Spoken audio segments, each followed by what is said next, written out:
This episode of the BJJ Foxcast is brought to you by BioPro.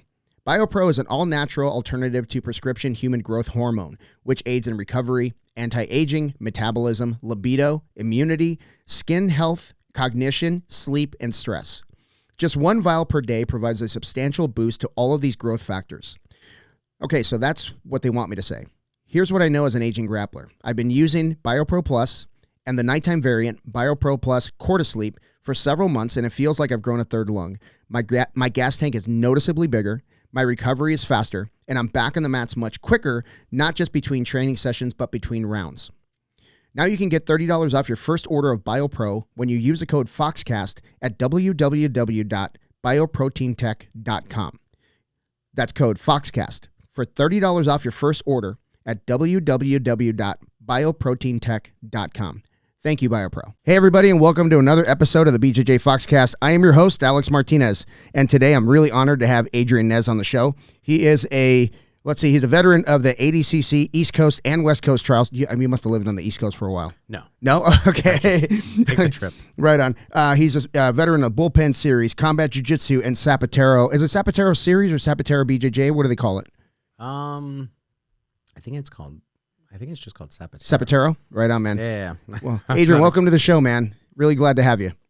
Oh yeah, no, it's awesome to be here. Yeah, man. So let's talk a little bit about 12th Street and how you kind of connected with. I mean, you're first degree black belt under Gustavo Dantas, so that's kind of the connection between you and Jose. Yeah. But you guys didn't start the academy together, right? He already had it, and you kind of came in later. Yeah, no, he started on his own. During COVID, I needed a place to train, and most places were closed up. Yeah. Or like had sort of private training sessions. Yeah. Curtains on the windows and stuff. I couldn't really find anyone who would let me in. So Jose was the only one that took me in. So yeah, man. Well, I mean, the big thing about the COVID era is like you really had to be like in the inner circle of jiu-jitsu schools in order to be able to train at a jiu-jitsu school. Otherwise, you were in a garage or something, right? Yeah. No, I did a couple garage training sessions. Those were interesting. They were fun. I mean, they could end up being really fun. Yeah.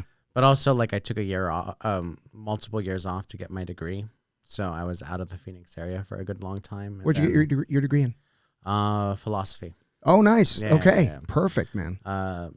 Yeah, no, I have a very weird degree. But yeah, no. Yeah, what do you mean weird? Why is it weird? Oh, gosh. Okay, so the school I went to is called St. John's College.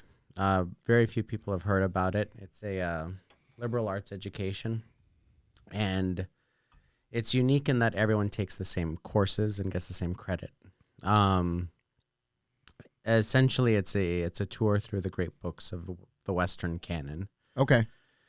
And the thing about sort of the majors that you walk out of there with, they're kind of incidental to the fact that you were studying the Western canon. So it's a philosophy degree insofar as I've read a lot of philosophy books, not that we were aiming to get me a philosophy degree, if that makes any sense. Yeah, absolutely. Yeah. Oh, that's cool, man. And how did you fall into that? Like, have you always been a scholar growing up? I hesitate to say yes, because I would say that I have very intense periods of study and then I fall off completely. Like what makes you fall off? Oof, that's a good question. I find that I take philosophy a little bit too much to heart. So, well, yes, I'm commonly I'll get attracted back to studying, but too much of it affects my my mood. Yeah. Okay. Yeah. Okay. I actually think that's it. It's a little bit of coping. Makes me stop for a bit. That's interesting. Is it that, the philosophers almost like, do you put them on a pedestal and they let you down, or is it that the curriculum kind of is like, does it kind of numb your senses a little bit, or how does it? I think philosophy is just scary. I mean, philosophy is the one sort of field of study where there are truly no limits to the questions you're allowed to ask. There's sort of barriers in every discipline that makes that discipline what it is, and sort of if you stray outside of that, all of a sudden you're no longer doing research in that area. Okay. Philosophy is sort of the one discipline where it's like, no, we can truly question it all, and some of those questions are a bit difficult to deal with. Wow. Yeah. Yeah. Okay. My thinking is more linear. I'm a big, I model people, and I kind of do what other people do, to kind of a shortcut to being as successful as I can. So I can see where philosophy would scare the hell out of me. Yeah. But yeah, man. So how did you get into where did you grow up? Did you grow up in this area? So I grew up in multiple different places. I've grown up Flagstaff, Phoenix, the Navajo Reservation, and Las Vegas. Okay. Yeah. Okay. Yeah. All of them are sort of influential. I discovered Jiu Jitsu in Las Vegas, so that's kind of like. Who did you train with there? His name's Mika. I don't know if you've heard of him. I always pronounce his last name wrong. It's Amilcar. So Mika is short for Amilcar, and his last name is Sapili. Yeah. Sapili. Okay. Yeah. Does he still have an academy there? He still has an academy. When I was training there, it was called Team Mika. Now it is Gracie Humaita Las Vegas. Okay. Yeah. All right. Right on. Yeah. And how did you? What made you step foot in a jiu-jitsu academy? Were you a martial artist growing up? I did Taekwondo for a bit. Okay. I did Taekwondo, and then we moved from Phoenix to Las Vegas, and my dad wanted me to do something that was a little bit more practical than Taekwondo. I think he grew up wrestling. And, yeah, makes sense. Yeah, I think he thought wrestling did way more for him in street fights than katas did. So I think he sort of decided that jiu-jitsu would have been better for me. Yeah. I actually heard somebody talking about the practicality of the katas, and he was saying if you take a real fighter like a Taekwondo or karate fighter like Lyoto Machida, right? He's going to win UFC championships, and he's just awesome because he's got good striking and he's got good groundwork. But the katas were really what drove like the movie industry. You know what I mean? As consultants, they were basically teaching actors how to do katas, right? Oh wow. Yeah, so that kind of made sense. So I was like, there's some practical use to it if you want to make money, Yeah. Yeah. No, I do wonder if it has some connection, at least from. Well, that's going a little bit too deep, but like some connection like to when communism was sort of like taking out the actual violent aspect from a lot of Oriental martial arts. Yeah, probably. Just sort of codified them into dances. Yeah. How long ago was that? Oof, I don't know. Whenever the communist revolution occurred, yeah.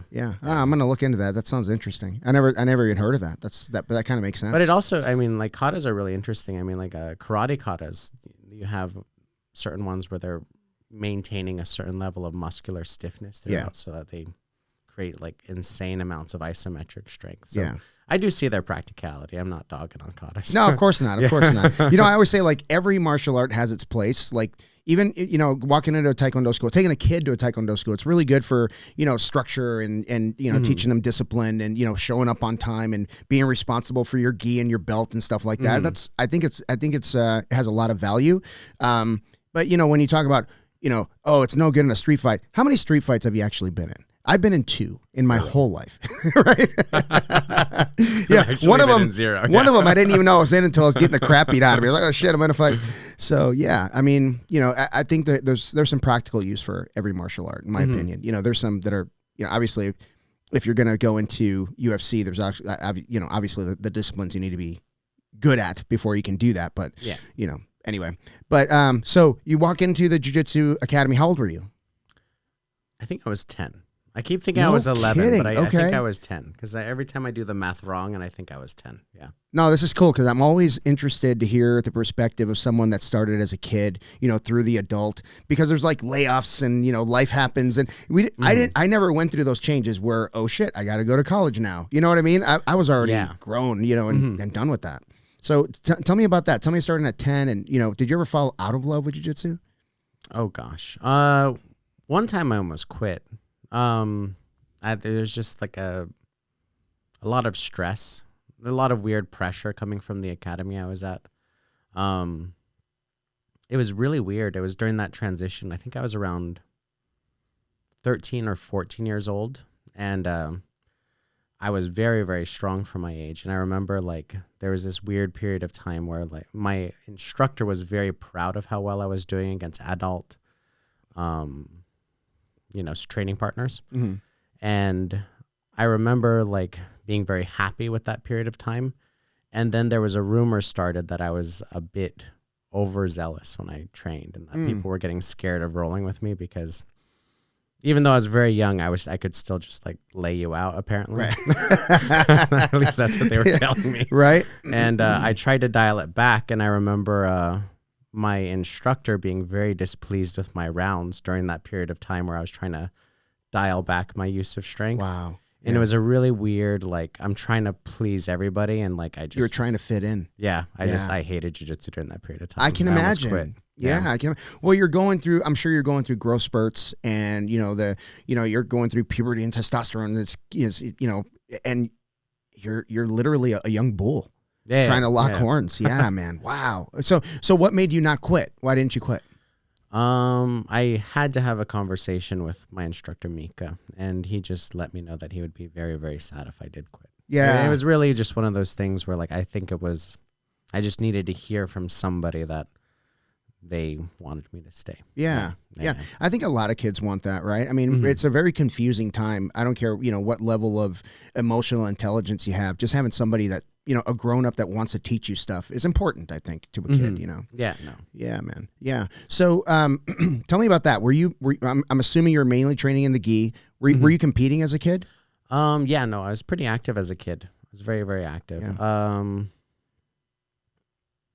I'd say like it was probably 50-50 gi and no gi. I mean, that was kind of a nice thing about the academy that I was training at. It's rare for that time, especially for that time period. Yeah, we were also allowed to do heel hooks, funnily enough. Yeah, no, so I started heel hooking at like 12. Yeah, Eddie Bravo talked about that. He said, if you're gonna not let people heel hook from day one, then don't let them wrestle either.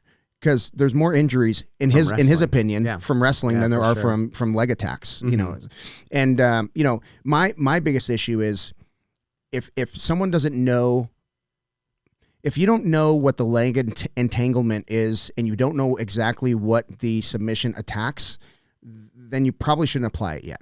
Right, because some people are thinking, heel hook, you're attacking the heel. You are not. You're actually attacking the knee, right? So those are things that are important to teach, up front, because it's also just dangerous not to know how to deal with a heel hook. Yeah, I mean, if you spin the wrong way in a heel hook, you're gonna blow your own knee out. I mean, I don't know how many heel hooks like this month I've let go because somebody violently spun in the wrong direction. Yeah, you know, and I had to like just catch and release and be like, dude. Yeah. Well, and they're lucky to have someone like you who's, doesn't really have anything to prove in a training round to just catch and release that way. But somebody may not let go. Yeah. No. So it seems to me you just got to start them off young with the heel hooks. Yeah, man. It's interesting that, I don't understand why kids can't do like a straight ankle lock. I don't understand that. Like, I'm not against it, right? But I mean, I think they should be allowed to at least learn that. Start learning the leg entanglements. I definitely draw the line at heel hooks with kids. But yeah. But no, straight ankle locks. I mean, what's the worst that can happen? It's a sprain. Yeah, it's a sprain. It's just a sprain. Yeah. Very rarely is the foot actually broken. Yeah. And a lot of people. I mean, you strike fear in a lot of people once you start attacking the legs. But I've seen a lot of your matches. And dude, you got good wrestling. Your guard pass is really good. I've seen you finish a bunch of rear naked chokes.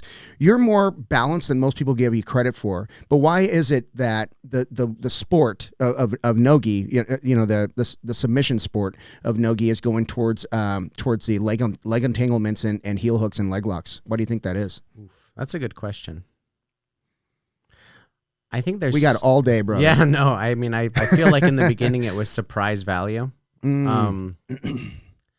But I feel like at this point in time, the surprise value is kind of bled out ever so slightly. I mean, there's still tons of people who aren't good at defending leg locks. Yeah. Even high level competitors can be trash.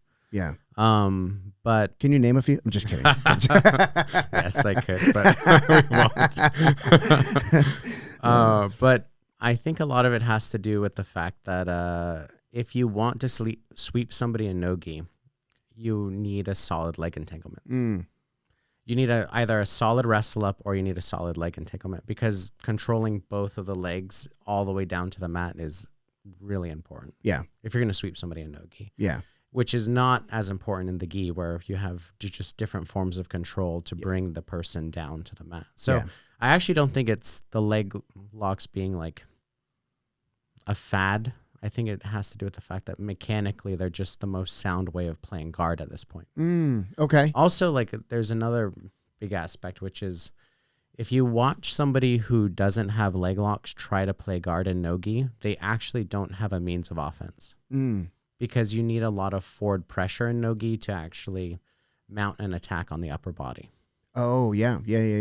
So you see these people without leg locks, they're trying to play guard on bottom, and they don't really seem to ever get any offense off. Yeah. Unless the person on top is actually trying to win. Right. Yeah. Whereas the legs, they're just kind of ever present. Yeah. That's interesting because I have a lot of issues in no-gi, and it probably revolves around my inability to get the leg entanglement efficient. I mean, I kind of understand it. I just haven't applied enough time to, I think that if you don't, of course, anyone can learn the mechanics of a heel hook or a leg lock or a foot lock, but understanding the leg entanglement and what you have to have, because everybody neglects the other leg, right? Yeah. And if that's free, then you can probably escape. At least that's been my experience. Yeah, it's more options. Yeah. But what is that? Do you focus on entangling the leg that you're not going after? Oh, that's a funny question. I feel like I'm not. You're not. I'm very focused on attacking the one leg. Yeah. I don't. And I think my strategy changes as a match goes on. Usually my first couple entries are very focused on just finishing the match quickly. Yeah. Like if I can get a quick finish, I'd be very, very happy. Yeah. And then if I realize, oh, this guy can actually defend leg locks, I might work a little bit harder to cut down on his ability to move. Yeah. Do you ever go like if you know the person is really good at defending your, let's call it your core skill. I mean, for lack of a better term, right? That the leg attacks, I believe is you're really good at it. Do you ever use the strategy of running up the score with the other abilities that you have, and then having them come after you, and maybe they make a mistake? No, I have a very irritating style in a points tournament. It's actually, if you watch most of my youth, it was very shitty leg entries, people sitting to their butt, and me sitting up for 2 points. Yep. Okay. And just being like, yeah. And just being a schmuck and just being, you can't, no, you're not going to sweep me fair, back. Though. Yeah, that's fair. Yeah. No, that's fair. Yeah. And that's won me many a match. And it's really terrible because I feel like a lot of people don't really strategize that well. So what will end up happening is I'll go for a leg lock, they'll sit down, and I sit up. It doesn't look like a sweep, so there's no highlight reel from this move. Gotcha. I'm just slowly sitting up. Yeah. Get my 2 points. They stand up to try to take me down. I pull again. Okay. And it's just this constant process of just gaining points through that. Yeah. Yeah. Well, I mean, if you've gained enough, let's say you score 6, that might as well be 100. You know, when the margin of error is so small, they have to attack, right? They have to try to make something happen, and I think that opens up a lot of opportunities for you, doesn't it? Oh yeah, for sure. Yeah. So when you have a competitor with some potential, what is your strategy to bring them up to speed, especially if they have the potential to get to a high level? Is it that you try to get them through obviously fundamentals, but do you try to teach them like old school guard passing, or do you go directly to leg entanglements? What is it that you do to prepare them for that next level? Let's call it a purple belt with a lot of potential. A purple belt with a lot of potential. Yeah. If they're a purple belt with a lot of potential, it's very tailored towards them. I mean, they have a game where obviously they're strong in at that point. Yep. So it's not so much that you want to start focusing on, let's build this aspect of your game up. It's more a matter of like, where are you weak? Yes, we do want to fix those. But right now, I mean, especially at the lower belt levels, I feel like it's who gets their move off first. Yeah. You know, so there's a lot of focusing primarily on what you're strong at. Yeah. I mean, I have a lot of very successful competitors who it pains me to say don't have a guard. Mm-hmm. And it's one of those things where it's like, do I tell them, let's start doing guard work for this tournament and you're going to go play guard? It's like, no, I would never tell them to do that. Right. Yeah. I basically plan ahead for a very, long period of time of, we're going to work on your guard, but let's not forget what you do. Yeah. Let's try to avoid those areas that you don't. Yeah. Yeah. Yeah, absolutely. I know what I saw yesterday at the tournament, but tell me what you saw yesterday at the tournament that makes you think like, gosh, there's something not quite right about the techniques that you're seeing. And a lot of the matches that I saw were white belt and blue belt, because that's a majority of my students. I had 2 purple belts competing yesterday, and no one above that. So, is there something that you're seeing in tournaments where you're like, wow, we should really fix this? I mean, as a community. Oh, as a community? Yeah. Oof. It's hard to say, because for me, at least, everyone's technique is getting so good these days. It's actually irritating. I go to open mats and I'm breathing hard, rolling with these blue belts. It's annoying. But it really becomes a matter of just experience, I think, because at this point we have a lot of knowledge that we all can work with. Yeah. And when I watch mistakes occur at maybe the blue belt level, because white belts, it's just bad. It's so much fun to watch their matches, dude. Anything can happen. Anything can happen. Sometimes they don't know what they're doing whatsoever. And sometimes you're watching your student and you're like, I know he knows this. Yeah. And there's the heat of the moment thing also, you know, the adrenaline, all that. So. But high level blue belts at this day and age, they seem to know all of the moves. It's just you'll be watching them and they'll make an egregious mistake and fall over. And it all seems to just be experience. Yeah. Like we all have the same resources.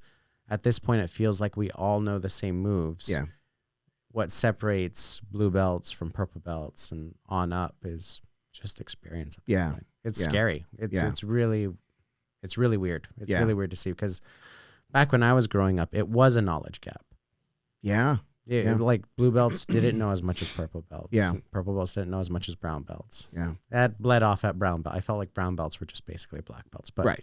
Yeah. Yeah. There was actual steps to this, but now it feels like everyone knows everything. Yeah. It's wild, isn't it? Yeah. Yeah. And someone said that to me once. It was a guy, Anthony. I don't remember his last name. He's the answer on Instagram. Really cool dude. I think he stopped training at brown belt, because I haven't seen him since. But he was a blue belt when I started, and he was a purple belt. I was like about to get my blue, and he told me that. He goes, dude, in a year you're gonna know every move I know. And I'm like, really? And I didn't believe him, but yeah, I mean, we kind of there's like almost a redundancy, right? Because everything revolves around certain fundamental stuff, right? So you kind of build off of that. So, you know, and open guards are endless in my opinion. I mean, you can play all kinds of wacky open guards, but they revolve around maybe 3 or 4 open one guards. of the hilarious things is, like, I was recently teaching spider guard, and triangles and omoplatas from lapel, spider guard, lasso. It's shoot your hips up. Yeah, that's it. That's it.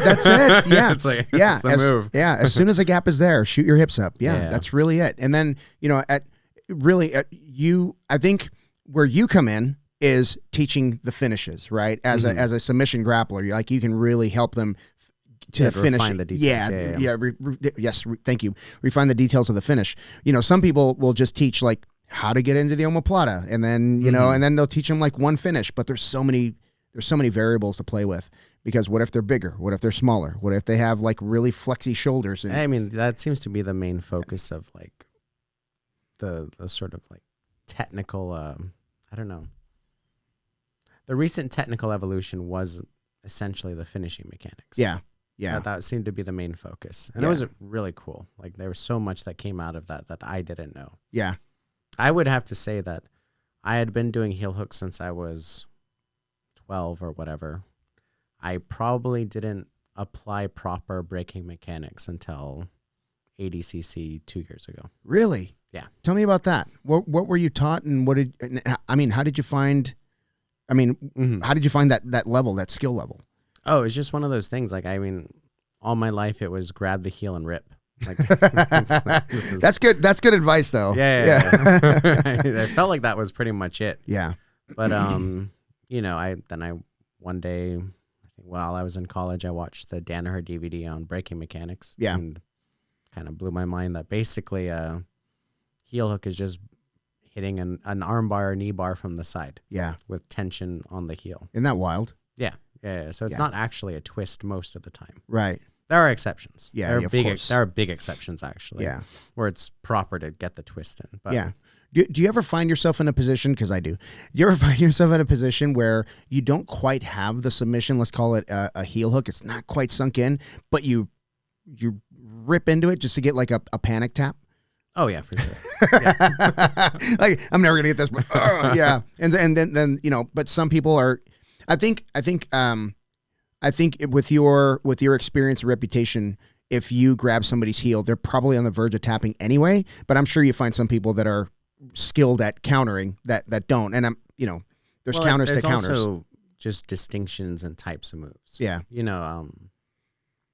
There was when I was more of a gi fighter, I had a bit of a specialty in what my old instructor used to kind of, so I called that, our hit arm bars, which were essentially just arm bars like from primarily open guards that you basically wrapped your knee around the outside of the elbow. And gotcha. Yeah. And if you didn't get it the second you locked it in, you weren't going to get the move. Yeah. Yeah. It's kind of like an estima lock. It's meant to break the second you apply. Yep.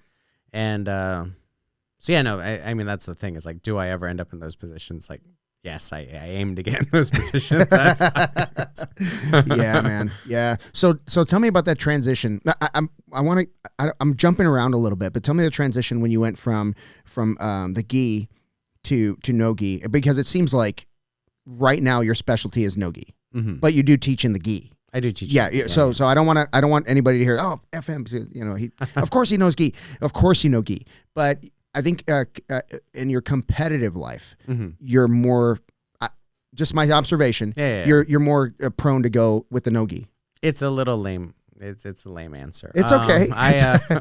So when I went to Santa Fe, where the college that I went to was, there were two gyms. One was a Gracie Baja and the other was a 10th Planet. And I found that I felt like I fit in a little bit better with the 10th Planet gym.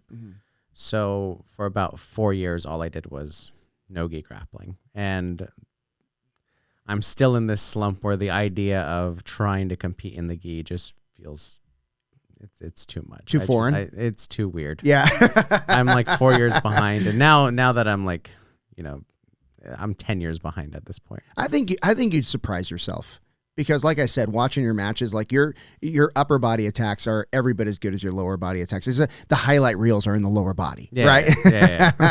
So yeah, no, I can totally see you doing pretty well at in the gi.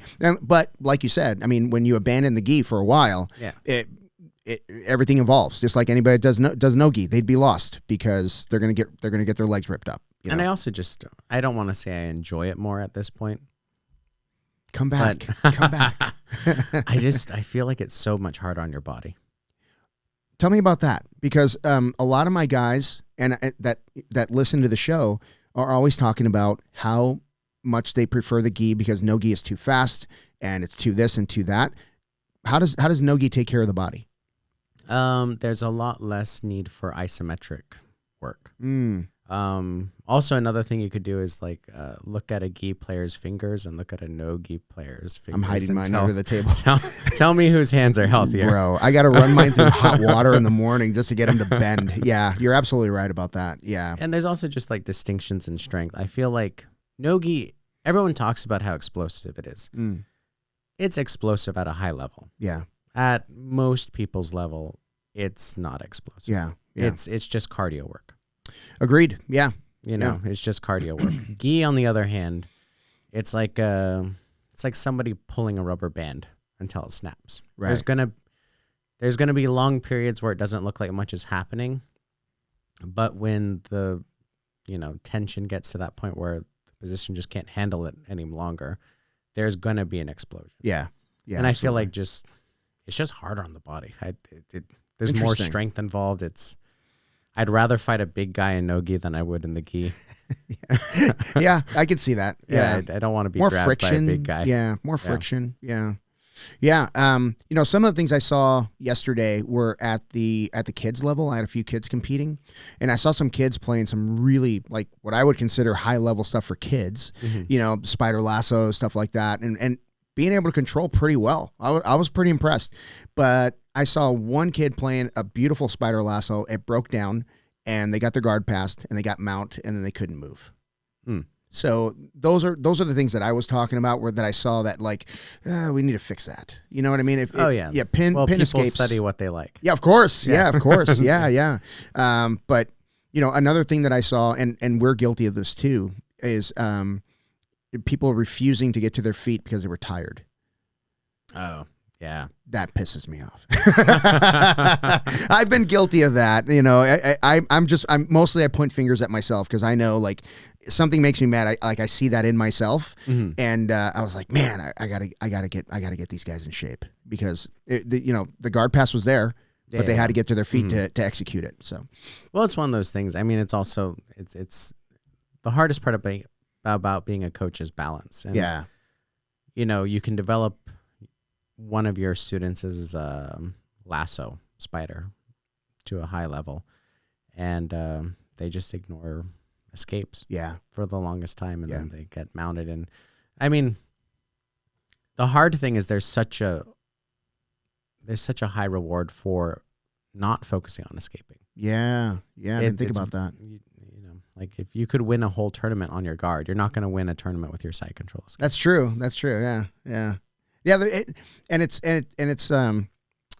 it's sexier, man. You know what I mean? It's so much fun. It's so much fun. Yeah. And maybe you can help me with this. So developing a curriculum so that you can expose your students to various things. It's such a hard balance. And I know I kind of know the answer in my head, but I want to hear your perspective. Exposing your students to several different types of, guard play and escapes and doing all the things. And then making sure that number one, they're not waiting 6 to 8 months to revisit it. And number two, giving them some proficiency at it. Yeah. That's the big problem. That's the big problem. Yeah. I don't have a solution just yet. Okay. I feel like I've been running up to an idea of a solution. Yeah. I don't know if I can explain it properly, but it would be to not focus on positions as such, but focus on skills. Say more about that. So, gosh, how would I explain this? Just start talking. If you start with footwork, footwork is essentially like it's a big part of passing guard. Yeah. But if we start saying like, let's work on passing spider guard, that's one thing. That's one position. And if you teach the footwork that goes with passing spider guard, you've taught them how to pass spider guard. If you focus on working on the footwork that goes into passing all different types of guards, you have something that can be easily revisited and has a wide area of application. So you do want those like sort of like, you want to study the particulars. How do you pass spider guard in particular? But a big part of your curriculum should be in the more general skill work. Yeah. I like that. Yeah. Yeah. We try. It's hard. Yeah. It's tough, man, because like, we have students that compete and we have students that don't. And students that compete will get caught in situations that they are ready and not ready for. And so do you take the entire class and focus on what we weren't ready for in a tournament when it was only 3 people, and you have 60 and, or do you just continue with the curriculum and we work that out as it goes? It's a hard balance. Yeah. No. And I basically use both approaches at this point. Yeah. Because I run, right now the school's pretty small still. Excuse me. Yeah. And morning class is usually very small. Yeah. So typically I'm focusing on each individual student there. Whereas like at night class, it's more of like, well, the curriculum's this, guys. Yeah. There's too many of you. There's too many. Yeah. So yeah, it's tough, man. And do you teach fundamentals classes or do you teach advanced classes or what do you like to focus on? I don't split the groups. Oh, you don't? I mean, Okay. that's also one of the sort of perks of skill work. Yeah. It's like whether or not it's like advanced, it all ends up being the same. Yeah. I call my advanced class my mixed levels class because I'd like to, have somebody just starting be able to participate in that class as well. Yeah. I don't typically let them roll right away. I want them to get a feel for, what the class is. And if they have a wrestling background, that's a no-brainer. They can roll. But But, you know, I'll start a curriculum with like, hey, this is the grip or the entry, right? And we build off of that. And then at the end of the lesson plan, we're doing counters to counters and, you know, that kind of, you know, but if you showed up day 1 and you were there, you know, day 15, you're probably going to be pretty proficient if you drilled as hard as you could. But how do you, okay. So let's just say you have a group of 15 people on Monday. Okay. And then by Friday you have a totally different group of 15. Do you kind of teach as if you're on day 1, or do you try to catch everybody up as fast as possible? How do you do that? It depends on how I feel about what's going on. Read the room. So there'll be moments where I walk in and I can tell that, you know, nobody from Monday is there Wednesday. Yeah. That's very irritating. It's like, oh shit. Yeah. Yeah. You guys have jobs. Is that the problem? How dare you? But it depends on, it actually depends mostly on me, because oftentimes what I find is I've taught that class maybe once or twice up to that point. Yeah. And I have the ability to concisely like bring them all up to speed quickly. That makes sense. Yeah. But if I'm not there yet, I will just repeat myself. Gotcha. It depends on where I am in the process of figuring out the situation. Yeah. Because lots of times, I mean, teaching does feel more of like I'm trying to figure out what I think about the position. Yeah. Yeah. You know, I find sometimes when you get there and you read the room and you have a lesson plan in your head and you've been, you know, working on it, and then you're like, okay, this is not going to work today. How can I get these guys up to where I want to start this lesson plan, right? So I kind of backtrack and I'm like, okay, if this was day 0, I would have to do this. So that's kind of how I get everybody up to speed. But some people are mat rats, dude, and they're just there all the time. Yeah. And you want to cater to them as well. So I'm just like, hey, maybe you can help me get everybody to speed, right? But I don't have favorites. Yeah. But I have favorites. Yeah. Yeah, man. So bringing somebody in, just walking through the door, how do you get them to be kind of, I mean, most of the time, like, especially men, they come in and they kind of, you know, they're a little bit like, a little more aggressive, and I don't want to say more aggressive, but they're more willing to get in there and sweat it out with everybody else. But say somebody who's not there, you know, you get a guy coming in and he's just not that kind of person that is like super aggressive and doesn't like to be sweated on. What do you typically do to get them comfortable and, you know, get them, you know, showing up again? Gosh. Typically, I just talk to them. Yeah. I mean, as funny as that sounds. Yeah. I mean, if they're more comfortable just being on the side of the room, I try not to let them be by themselves. Yeah. I mean, there's not really much you can do. Yeah. I also like, I mean, this is my personal approach. I like to get them rolling as fast as possible. Really? Okay. Yeah. I mean, I feel like technique is almost always like a set of particulars. You know, you want to see the forest. Yeah. And even if you don't know what you're doing, I feel like people figure it out. Yeah. That's the funny thing about jiu-jitsu is like, I feel like the vast majority of the learning happens on your own. Even if it's, even if you're not self-studying, you're just rolling. Yeah. It's just like one day you've realized, these hooks really do work. Yeah. And then you find different unique ways of using them.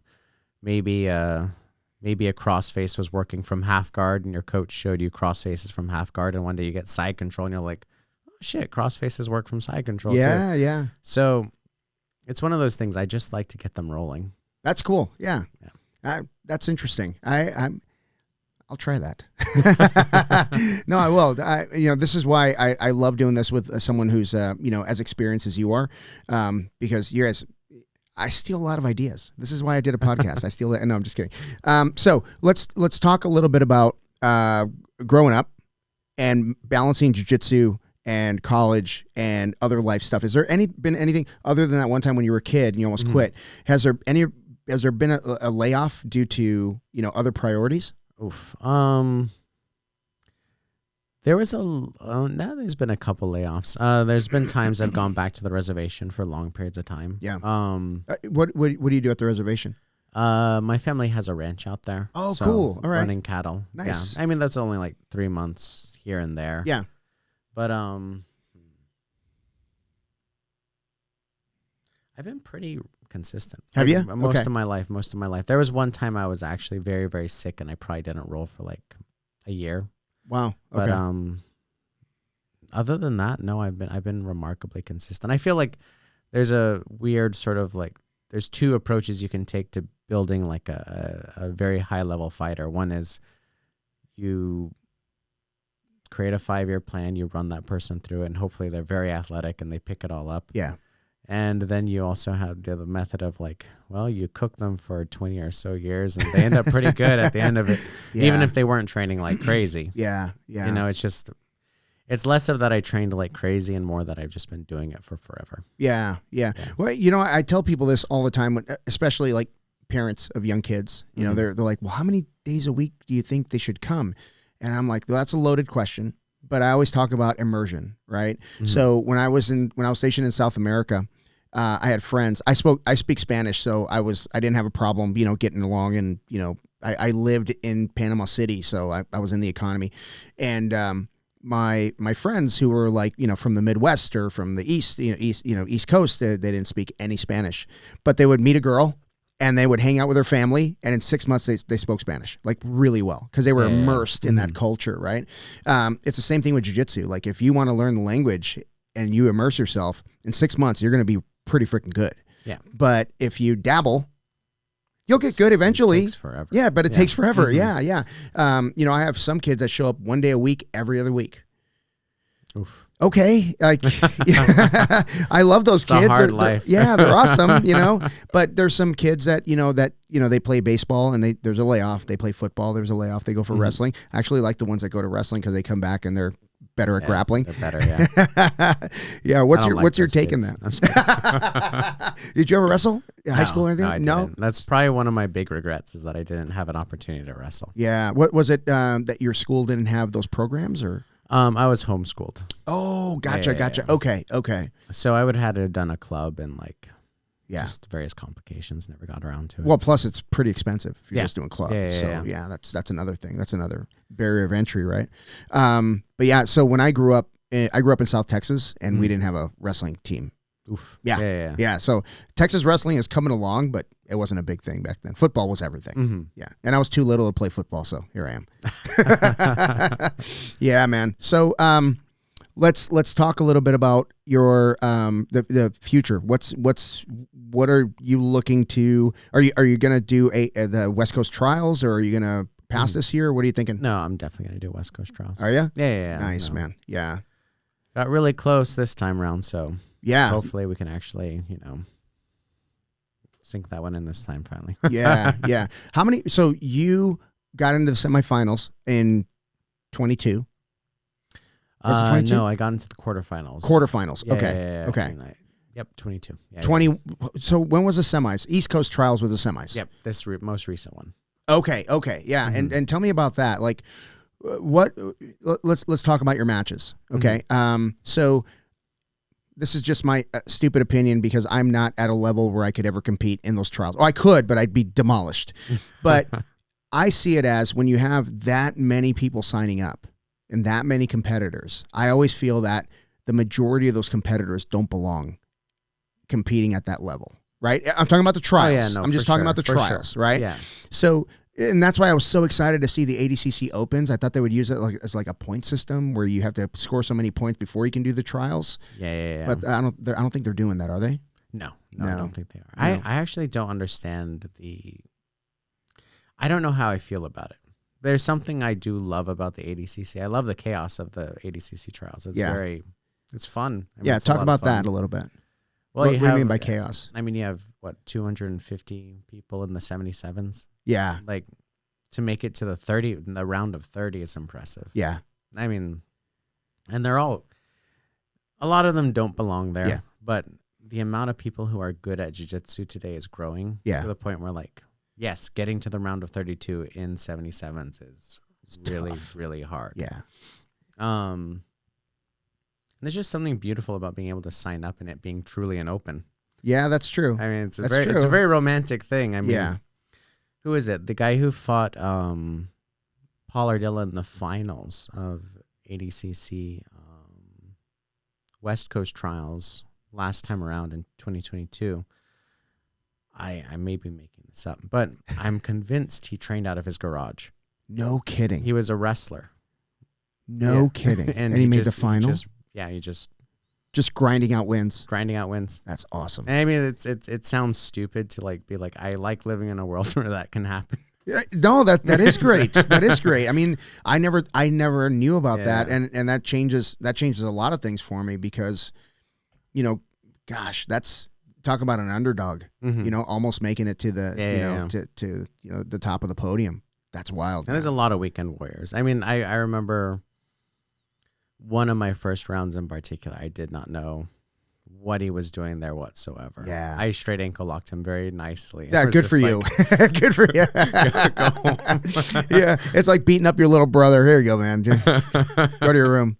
Yeah. So, you know, when you get to the top 32, that's where it kind of gets a little bit serious, right? I mean, obviously it's hard to get there, but going beyond that, the margin of error gets smaller and smaller and smaller. Talk about that a little bit. So I luck out. So I lucked out actually the first time I've done trials. I had recently competed in my first Zapatero, and there was seating done for whatever reason in that Zapatero. It was Seth, the one who runs Fight to Win. Oh yeah, Seth. Yeah, I want to get him on the show. He was doing bets on grappling. Okay, during I remember that. Zapatero. Yeah, and he ranked me really low. And I ended up winning the tournament. So I was plus 500 underdog. So if anybody bet on you, they made good money. They made good money. Yeah. Did you bet on yourself? No. Dude. I mean, I don't think you're allowed to, are you? Are you allowed to bet bet on on yourself? As long as you bet to win. No, there's actually a funny story in that too. I told all of my students, guys, I'm plus 500. You can make a lot of money if you just bet on me. Because I think I'm going to win this. Yeah, yeah. And in the semifinals, I popped my rib out. Oh no!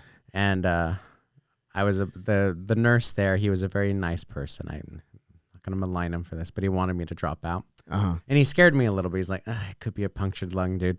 Oh no! He's just like, don't do it, don't do it. And I was just sort of like, yeah, but all those people back home bet money on me. Yeah. So I went out there and I got the sub in like 30 seconds. Did your rib hurt like hell? No, I was enough adrenaline to not hurt at all. Yeah. Yeah. The rest of the night hurt. Yeah. Like I was in pain. Yeah. Actually, I didn't fly home because of it, because the same nurse told me that if the lung is punctured, being in that particular air pressure and it could cause a collapsed lung. Cause a problem. Yeah. So anyway, but the punchline of the story is only one student bet on me. No. You know what? That's your ride or die student right there, man. Oh no, he doesn't even train with us anymore. He used you. He used you to make money. Oh my gosh, that's I'm very great. happy Austin bet on me. Yeah. All right, Austin. Shout out. This, yeah. That's so funny, man. Yeah. But it was that win that I got really good seating that year. Yeah. And ever since I've gotten really phenomenal seating no matter what, because I made quarterfinals twice. Yeah. Yeah. Now I've made semifinals, so I think my seating in East Coast will be so. This may sound terrible. Yes, my first couple rounds are absurdly easy. Yeah, yeah. They're yeah, I mean, good. Yeah. Yeah. Well, I mean, you earned your seating. Yeah. And, you know, I actually made a comment about this on an earlier podcast, like, oh gosh, one of the early ones. And I said that, you know, I want to do, because I train for one tournament per year. I train for the Master Worlds. Mm-hmm. And I do other tournaments to get points, so I get better seating at Master Worlds, because it never fails. I get the number one guy in the quarters, right? And let's be real here. You know, they spent their entire lives in jiu-jitsu, right? And I did not, right? So it's a very difficult thing to overcome. I mean, I don't get blown out. I don't get subbed, but, you know, an advantage gets you the win. So what are you going to do, right? So so I posted that. It's like, do opens, get a better seating so you earn the better seating. Yeah. And then everybody's like, if you don't want the number one guy in the first round, then don't even show up. Look, pal.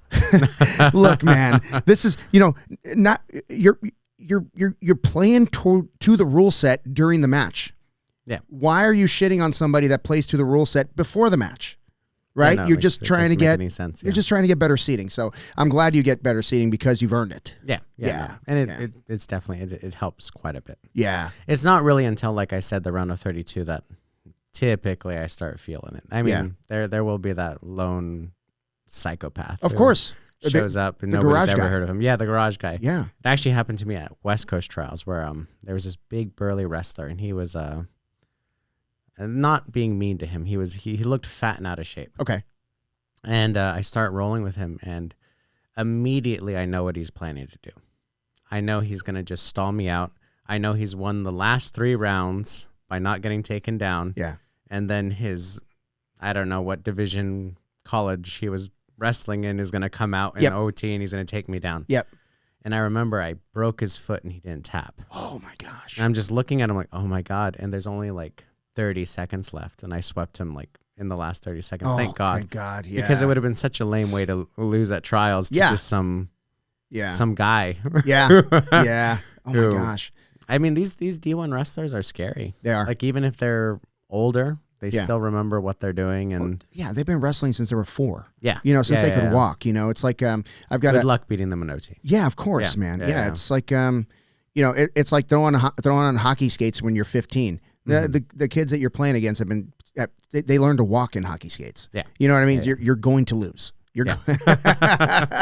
So I'm sure I really believe that when you start jiu-jitsu at a very young age and you go through the kids program, then you go through the adults program, I think that's a big advantage to anyone, even at college age starting in jiu-jitsu. I feel like they're so, especially today, you're so far behind the curve.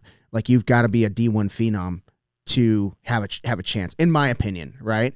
Because once you get to the ground, that wrestling's over. I hate to say it that way. Yeah. Well, less so today. Okay. I mean, a lot of the sort of technical advancements that I'm seeing these days are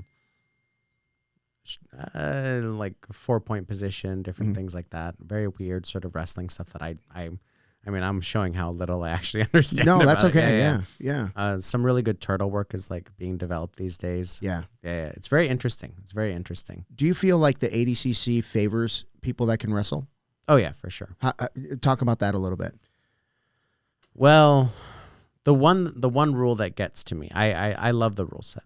And I do think that in OT, yes, you should be penalized for pulling guard. Yeah. And even in the point segment, yes, absolutely.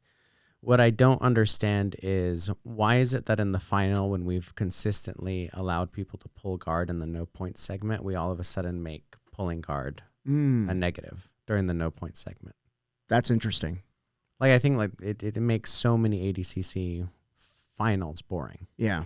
Yeah. Because like usually the wrestler's been knocked out like 3 rounds ago. We're going to watch 2, jiu-jitsu guys kind of slap box for a bit, and it's going to look terrible. Yeah. But but if a wrestler does happen to make it all the way, he has a good shot of winning that. Yeah. Yeah. No kidding, man. And another thing that I really like about what we're the in my opinion, all of the money is the big money is going towards no-gi. Right. And I think getting the exposure from ADCC at the trials and, when you make the ADCC itself, I think that'll give you a springboard to do other things. And where do you think it's going to go? I mean, I have an opportunity to interview the guys that are starting the Professional Grappling Federation. And I'm excited, man. I'm excited because they're doing things like unheard of things. I mean, $100,000, prize money to, So where do you think it'll go? How far do you think that'll go? Oof. I'm a pessimist. Are you really? I would never think it. Are you really a pessimist? I'm a pessimist. Holy shit. Yeah, no, okay. I don't understand how jiu-jitsu is going to break into the mainstream. Yeah. I don't really see it. It'll always be a niche sport in my opinion. Yeah. Now, if we can somehow leverage money into it, although that'd be the only way. Yeah. I don't see it getting beyond a niche sport. Yeah. I mean, but I'm very happy about what's happening. I Yeah. think like what's happening is actually really incredible. Yeah. Well, it's a great opportunity for people that have dedicated their whole lives to this. Yeah. That's really cool. Well, it's so weird. I mean, I don't know how many people watch like Maybe in Europe they do, but the chess world championships upwards of $1 million. Yeah. If you win that, I think it's 2 million at this point. It's just we don't have that money, and it doesn't make any. I mean, I don't know how many more people watch chess than jiu-jitsu, but it's one of those things. Probably a lot of people. I know a shitload of people watch curling. So if curling can get viewing, we can get viewing. That's true. I really believe justice for jiu-jitsu. We should make a shirt, justice for jiu-jitsu. That's a great shirt. No, I think curling. I really believe that the popularity of curling started out as a goof. Just a couple drunk guys like, we're going to bet on this. And then everybody starts betting because it seems, no offense to anybody that does curling, I'm sure it's really difficult. You're athletes, but it's kind of ridiculous. Do you think they're pretending? No. Do you think those actually help? Dude, I'm telling you, I actually watched curling. I watched it once. The broom helps? Yes, the broom helps. You will see that little stone, and it's a stone. Yeah. It's almost like it's being pulled again. Really? And then like, the guy with the little broom, he's like brooming, and then he kind of lets up to slow it down. Then he hits it again, and then dude, it's a lot of strategy on that one, dude. I'm telling you, don't watch it because like you'll get addicted to it. Yeah. I think it started as a goof, but people enjoy it, man. It's the only winter sport I'll watch. Mm-hmm. Yeah, so isn't that awful? I don't know if you should admit that.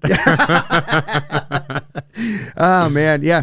I don't know. The Olympics is it's not, like I don't know why I kind of favor the Summer Olympics. I mean, the Winter Olympics is like they're amazing athletes they're too. Actual Olympic sports. Yeah, they're actual Olympic sports, right? Yeah. It's a tradition here, you know. Yeah, it's like it is. I don't think anything that people. If your sport doesn't dream about making the Olympics, it shouldn't be an event. Agreed. Yeah. Like basketball should not be an Olympic event. No, of course Nobody not. wakes up as a young basketball player and dreams of going to the Olympics. No. Judo people, on the other hand, that's their thing, man. That's it. And you know, there was I watch a lot of podcasts. It drives my wife crazy. But I watch them, even stuff that I'm not interested in, because I want to hear people's interview styles, right? Yeah. And there was a guy talking about how difficult it is to compete at a high level in judo, because they don't have a blah blah blah open, and you can't do the Pan American Games in judo just by signing up. You can't go to the World Championships just by signing up. Like there'll be like 2 guys from a country that get to go. Yeah. That's okay. I can see that. It adds a lot of legitimacy to your sport. 100%. 100%. Yeah. But what do you think would happen if jiu-jitsu made the Olympics? How do you think it would change? Let's just say gi. The gi made the Olympics. I think that would be more likely than no gi. Yeah. To be honest with you. Actually, I've heard the opposite. Really? Okay. Merely because the Olympic Federation says we already have judo. What's the difference? No. I didn't think about that. Yeah. I mean, they're wrong. They're wrong. Yeah. But I can see their point. Yeah. Huh. I mean, it's technically correct in a by that I mean technically, like the technique. Yes. Same thing, basically. Correct. Yeah. But what do you think would change in it? How do you think jiu-jitsu would change? Obviously, it would grow. It would grow like crazy. It would grow. Gosh, it's hard to say. The steroid problem's a real problem for. I mean that's obvious. Well, those guys that brag about it have already pretty much ousted themselves from the Olympics if it ever gets to that point. Yeah. So they're out of it. Yeah, they're out. So it opened doors for, people that are supposed natties. Yeah. I was gonna say I didn't want to say it. I didn't want to say self-proclaimed natties. But but here's the thing, man. How do you train that hard all the time and deal with injuries all the time without? I mean, you want your sponsor support and you want to support your sponsors, but how do you get back on the mat without doing that? I don't know. I think you train less. Yeah, I think that's your only the only option. option is to train less. That's your only option. Yeah. Yeah, but if you train I think less, there's also smarter training. Hopefully. Yeah. Hopefully there is. Yeah, you would think, right? Yeah, I mean, I think there's a lot of diminishing returns when it comes to how much time a lot of these guys spend on the mat. Yeah.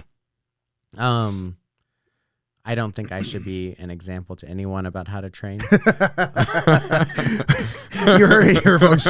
Adrian Nez does it wrong. No, I have to admit, I do it so wrong. Yeah. Tell me about that. No, I basically just roll once a day. Okay. I mean, one session a day. Yeah. And they're tough rounds. Yeah. Like How many rounds do you typically get in a day? Maybe 4 or 3. Okay. Okay. Yeah. Not very many. Yeah. But if they're focused rounds, Yeah. that's good. Yeah. Yeah. They should be good. Yeah. Yeah. But I don't do that. So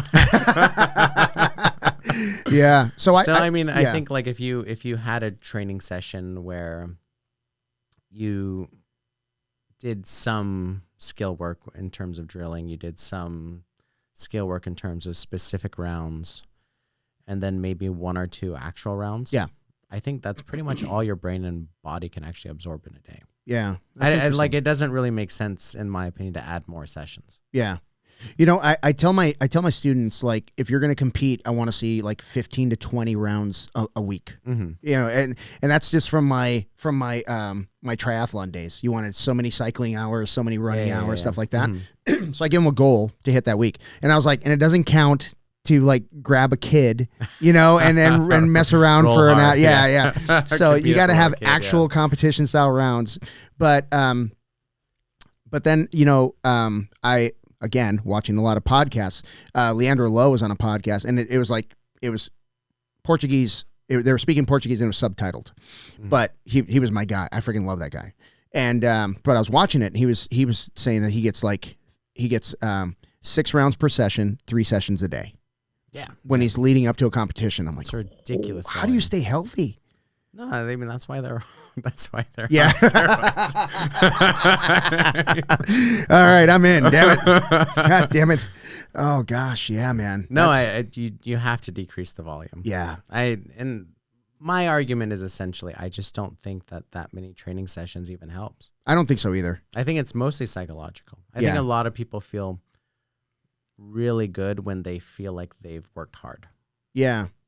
Well, you know, it's hard. I mean, like a lot of people, even in like weightlifting, you see that a lot. Yeah. Overtraining. Yeah. Where if they're not sore, they think they didn't do anything. It's like, it's not necessarily true. Not necessarily true. Yeah. And there's actually a lot of studies that prove that point. Yeah. But I'll tell you this, man. So I went through a phase last year where I was like literally living in fear. I lost a bunch of coaches. I'm teaching a bunch of classes, and you know, I'm the owner of the academy. So I'm thinking, like, if I get hurt, I'm screwed. Like, I can't get hurt. Sick or hurt. Yeah. So I pretty much, I hate to say I stopped training, but I pretty much stopped training. Like, I would roll here and there with somebody that I completely trusted, and then you know, I just decided one day, man, I'm not going to live in fear, man. Screw this. You know, I want to play. I want to enjoy this. You know, so I'd roll. Yeah. And I went into Master Worlds, which is like I said, the one tournament that I focus on, and I was the least prepared I'd ever been, and I had the best performance I'd ever had. Oh, really? Yeah. Well, because a lot of things were going on, and I was rolling. I don't want to say angry, but I was rolling like determined. You know what I mean? Like there was a lot of bad things that happened, and like that was my Christmas, man. I call it Jiu Jitsu Christmas.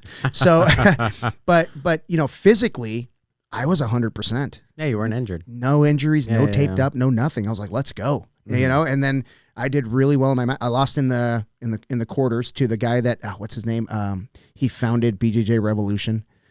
So yeah, I lost that match. But anyway, I can't remember his name. But I'm trying to remember. I don't remember. Super cool dude. Yeah. Got a chance to talk to him, but I lost to him in the quarters. I was so close, Ben. Lost 3-0. But I felt great.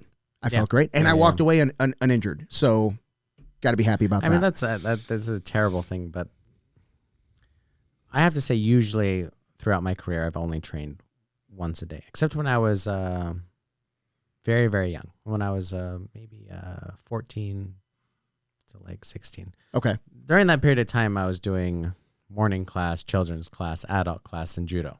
Yeah, so a little bit psychotic, but I mean, I'm a kid. Like, you can do that. Yeah.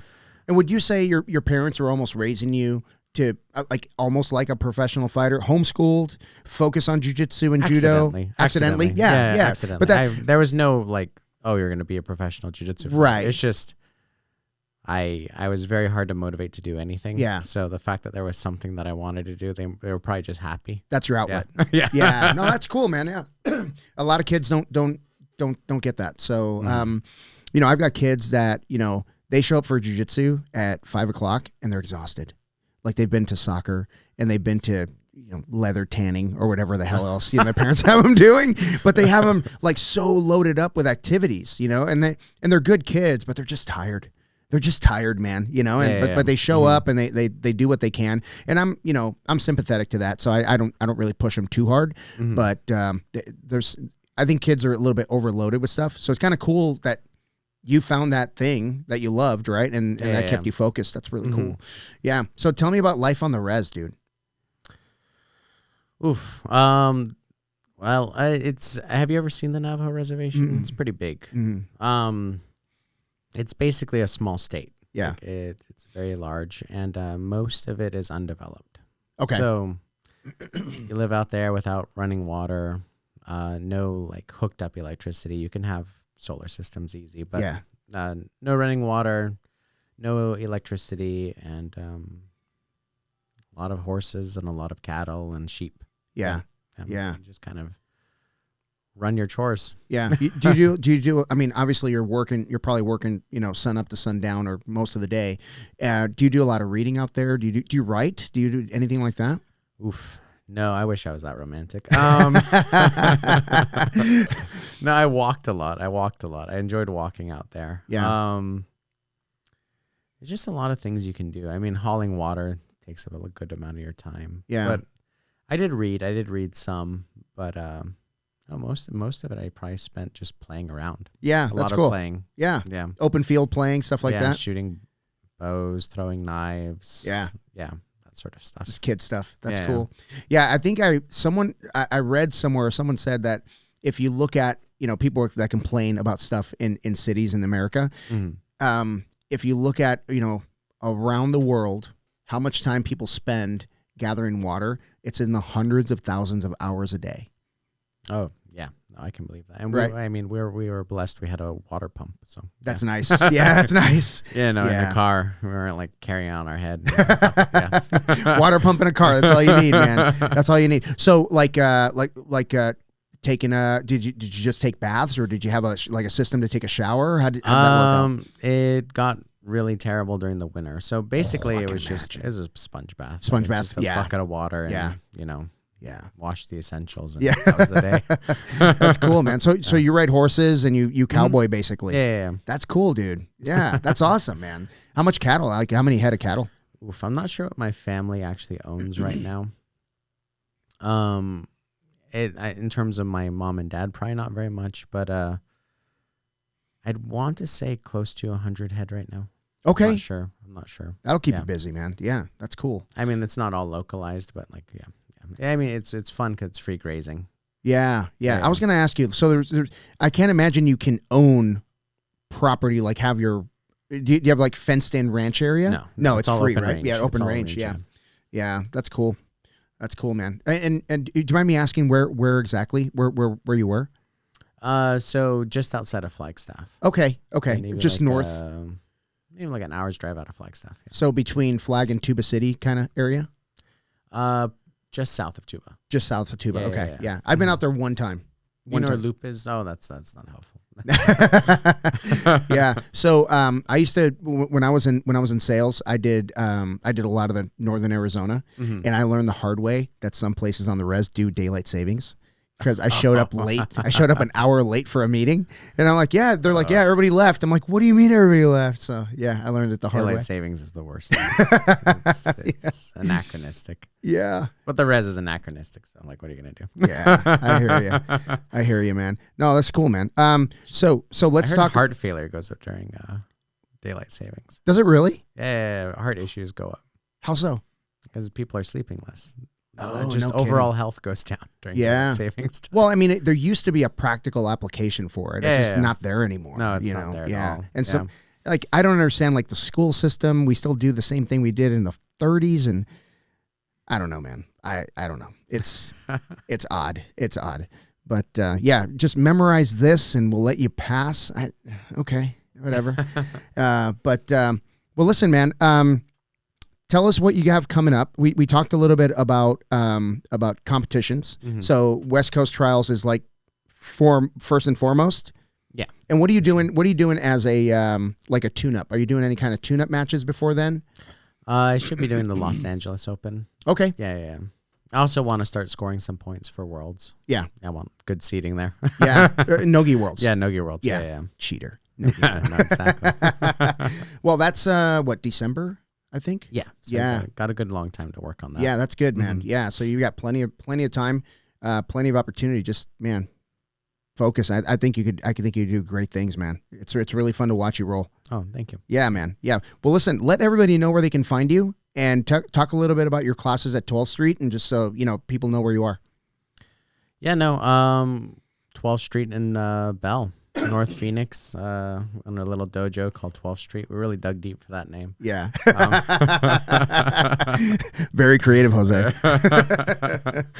But it actually, it sounds really gangster. Yeah, it does. It does. If you It's don't very think territorial. Yeah. No, it's cool. But yeah, no, we got a great crew of guys there. Jose's a great black belt. Yeah, come on through if you want to come on through. Awesome, man. Awesome. Yeah. Well, thank you for taking the time. And we both have one thing in common. We don't watch football. So we're doing this on Super Bowl Sunday at 6 p.m. So I really appreciate the time, man. I was looking forward to getting to know you, man. And now this is awesome. So I'm looking forward to having a long relationship with you. Hopefully I can get out to 12th Street and train with you. Yeah, cool. All right, brother. Thank you. All right, thank you. This episode of the BJJ Foxcast is brought to you by BioPro. BioPro is an all-natural alternative to prescription human growth hormone, which aids in recovery, anti-aging, metabolism, libido, immunity, skin health, cognition, sleep, and stress. Just one vial per day provides a substantial boost to all of these growth factors. Okay, so that's what they want me to say. Here's what I know as an aging grappler. I've been using BioPro Plus and the nighttime variant, BioPro Plus Cortisleep, for several months, and it feels like I've grown a third lung. My gas tank is noticeably bigger. My recovery is faster, and I'm back on the mats much quicker, not just between training sessions, but between rounds. Now you can get $30 off your first order of BioPro when you use the code Foxcast at www.bioproteintech.com. That's code Foxcast for $30 off your first order at www.bioproteintech.com. Thank you, BioPro.